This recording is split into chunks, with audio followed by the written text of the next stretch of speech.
Saan tayo kuya mo? Uy, naman yata. Diba?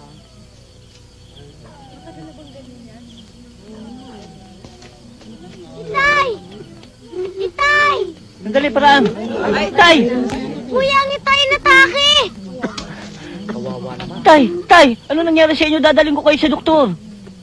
Wag na anak. Salamat na lang sa'yo. Hindi na rin siguro magtatagal.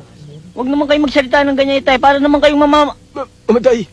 Di ba yan ang gusto mo? Para matupad mo ang iyong gusto. Makarating sa Maynila. Itay, hindi na ako pupunta ng Manila. Hindi ko kayo iiwan. Hindi tayo mag-iwalay. Huwag mo lang pulahin. Gusto mo magpalusot eh. Alam ko, hindi na ako tatagal. Kahit sa'yo ko inahabilin ang aking kayamanan at lahat ng ari-arian ko. Itay, huwag kayo magsalita ng ganyan.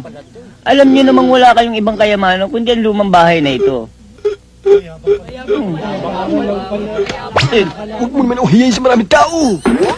Itay naman eh, mamamatay na kayo, ang yabang niyo pa eh. Talagang ganon.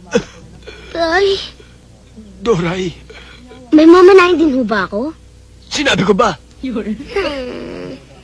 Ang gusto ko lamang, ikaw lang umalalay sa kapatid mo. Alam mo mga tangayin eh. Okay ba? Opo, Tay. Ako pong bahala sa tangang yan. Itay naman kung ano-anong sinasabi ninyo eh. Kita nyo ang dami-daming tao eh. At saka hindi pa kayo mamamatay. Lakasan nyo lang ang loob ninyo.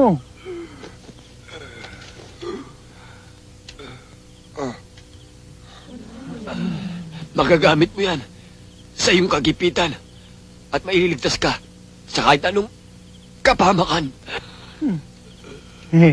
Ang ibig niyo sabihin ni Tay, may agimat ang kahon na ito? Magiging Siramon Revilla ako? Pwede na akong maging senador? Ayos ba mga kapitbahay?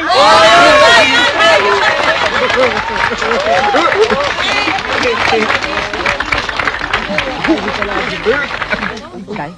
Tay! Itay! Itay, ang pangit niyo. Itay! Bakit niyo ko iniwan, Itay? Mahulay ka na kayo ng abuloy! Ako na!